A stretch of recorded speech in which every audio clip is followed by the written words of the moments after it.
I'm Lisa LaMagna from Generations Now. And I'm Kendra Seavey, the CEO and president at Care.coach. We know PACE can be complicated to new enrollees, and Care.coach has a solution.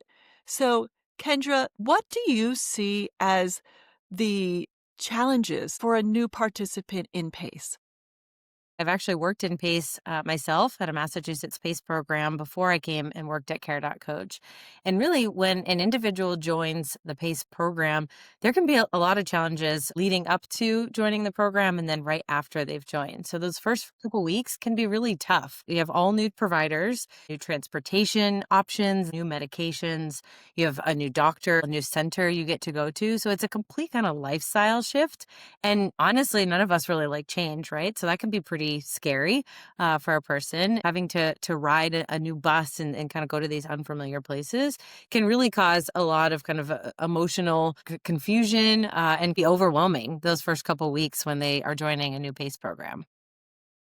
And even as a caregiver myself, just going to a new doctor with my parent, I can't even imagine what it's like for a caregiver in PACE to adjust to this new environment. Absolutely.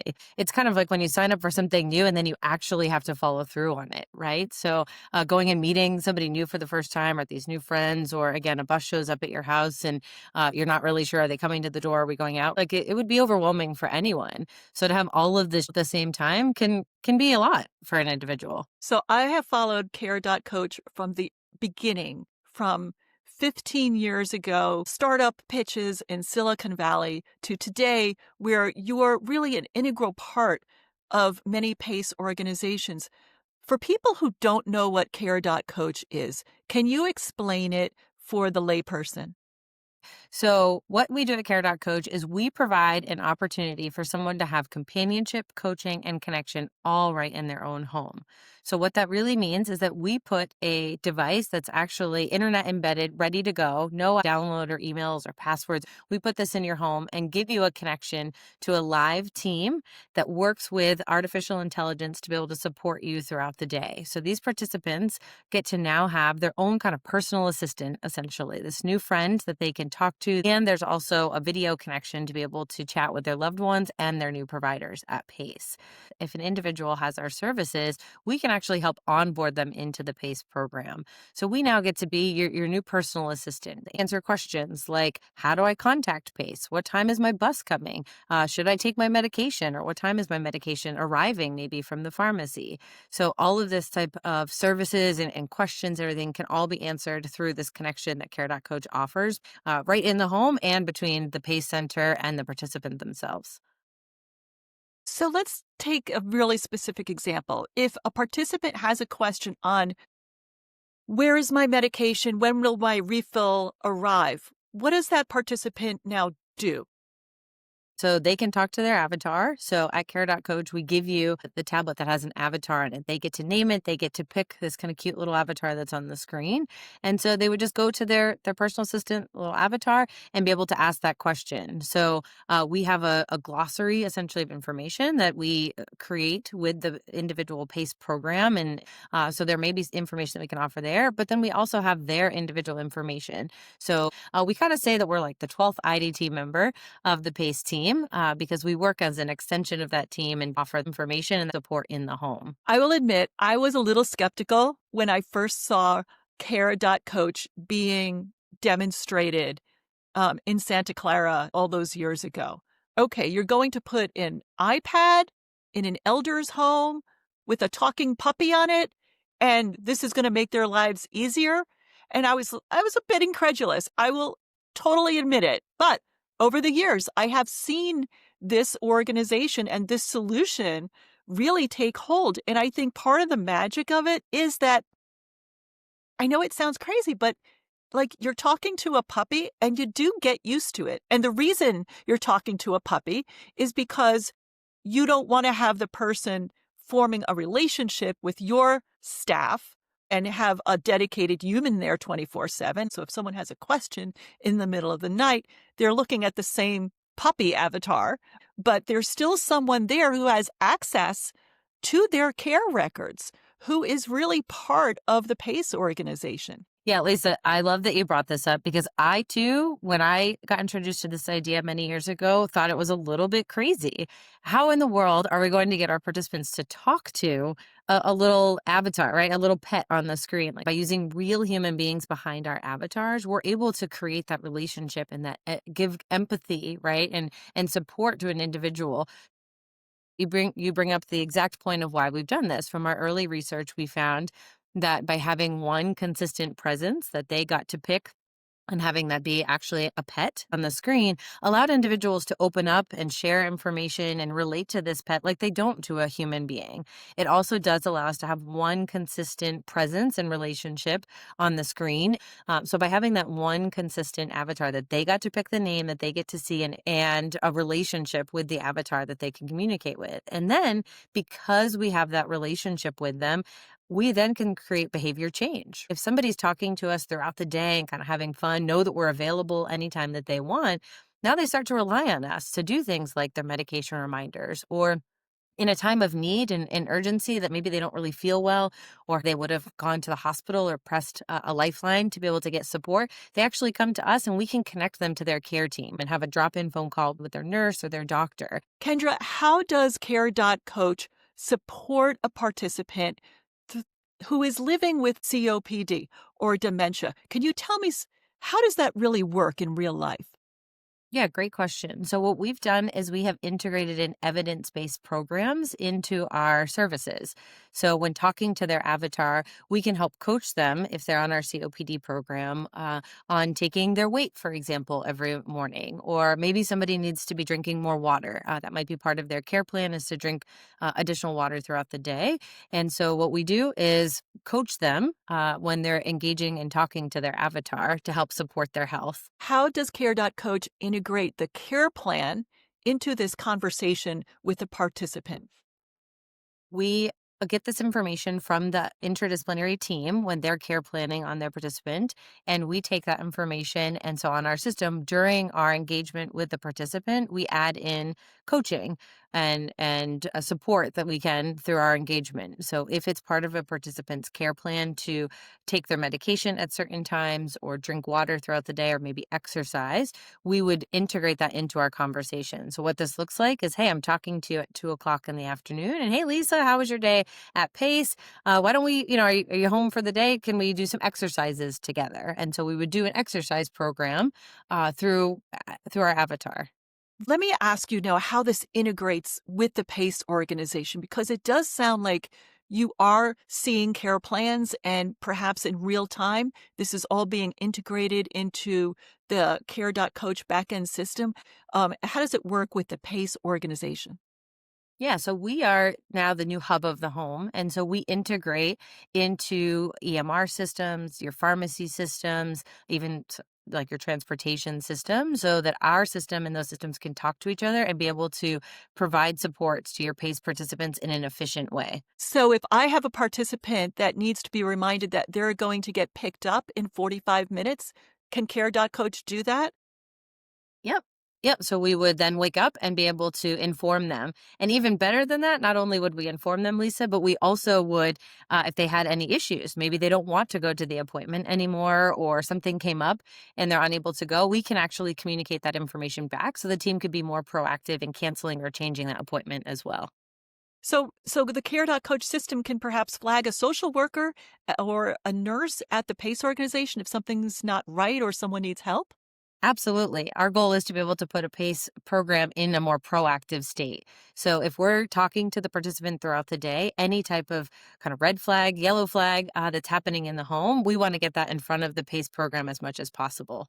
If a PACE program has perhaps 500 participants, do 500 people have a Care.coach, or is there a portion of participants for whom this is particularly useful? Typically, we don't serve 100% of the population, but those individuals that are living at home and still needing additional support or coaching are appropriate for this service. So, a lot of PACE programs start out with a pilot of our program and then go to somewhere between 50 to 75% of their census being served with Care.coach services. And have you seen any results in terms of the stickiness or retention? Those first 90 days after someone joins a PACE program, sometimes it's like deferred maintenance in healthcare. There's a lot we want to catch up on to perhaps help a person be more stable. But if they're confused about PACE in those first 90 days, Yeah, so at Care.coach, we have a great onboarding program. So the participant would get our services just as they joined PACE, and we get to now be their onboarding buddy. So we're there to answer questions, learn if there's any new concerns, be able to, again, alert the team and put them in a more proactive state. So let me give you an example. If someone is struggling to stay engaged, maybe with the PACE program or show up for their first appointments, Care.coach might know about this just through a general conversation. So we do a weekly kind of check-ins to be able to survey and see how they're liking PACE or not liking PACE. We're able to support them with any of those questions and then make sure that we're looping information back to the team. Let's say, for example, somebody was supposed to come into an appointment. They're a brand new participant. They're supposed to come into an appointment and they don't show up.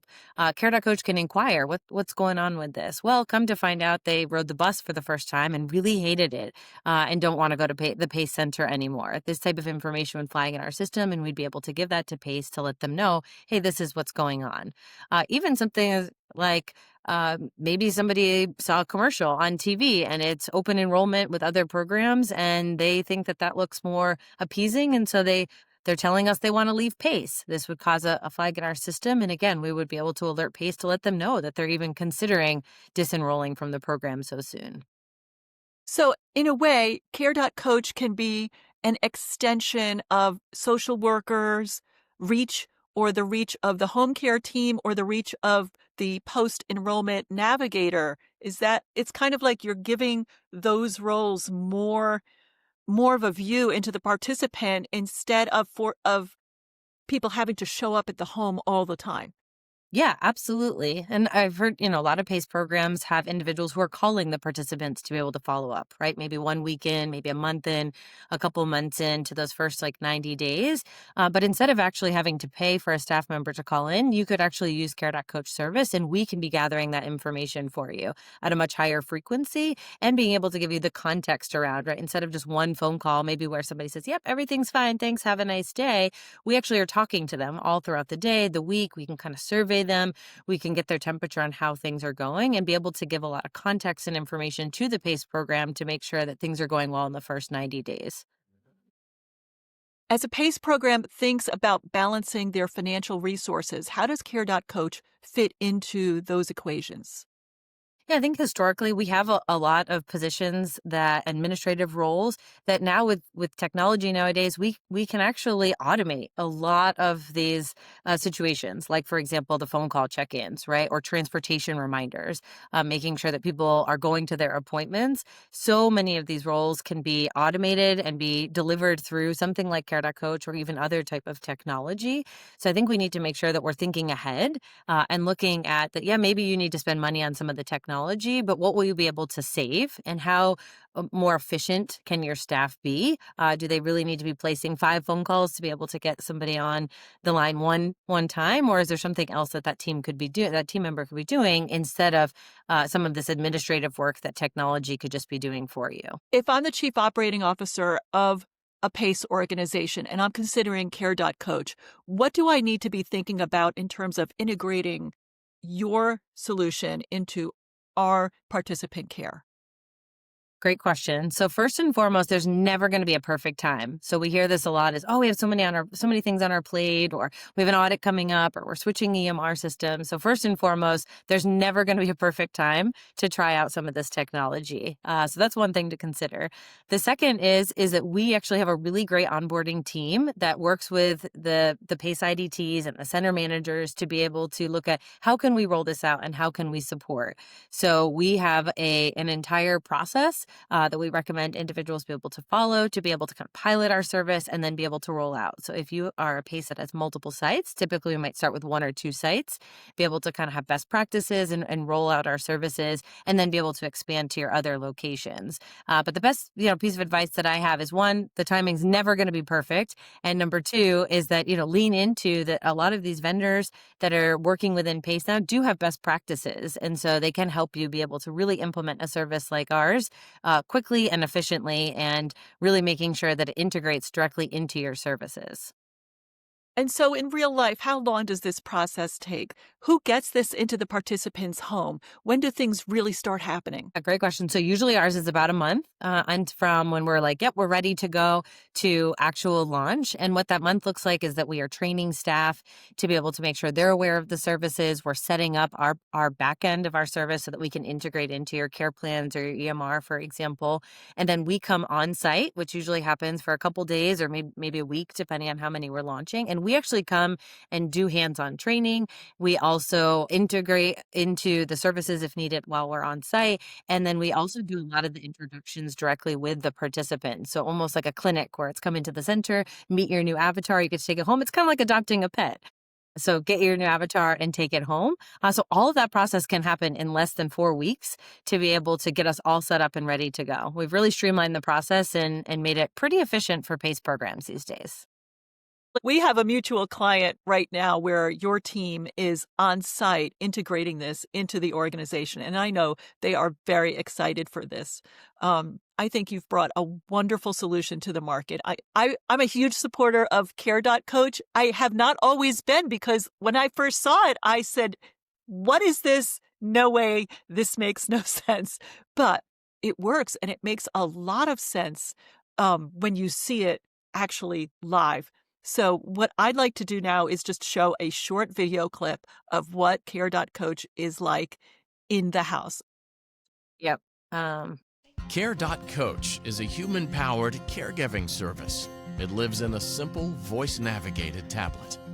Behind the friendly avatar, real people are there 24/7 to check in, listen, and help. Hi, John. How are you doing? Care.coach brings gentle structure each day, reminders for medications, appointments, and engaging activities that keep life on track. When more support is needed, Care.coach notifies caregivers, loved ones, or providers by email or phone. And with no-touch video visits, connecting is simple and natural. No buttons, no usernames, no passwords, just talk. Care.coach arrives ready with 4G LTE, built with privacy and SOC 2 Type 2 security. Care.coach, a service that feels human, so independence feels possible. Care.coach, wonderful solution. What about actual outcomes? You should have enough data by now after years of supporting participants. What are you seeing, and what are the real outcomes for instance, falls, emergency room visits? Each of our PACE programs that we work with, we work directly on what are their top points because we're a very comprehensive service.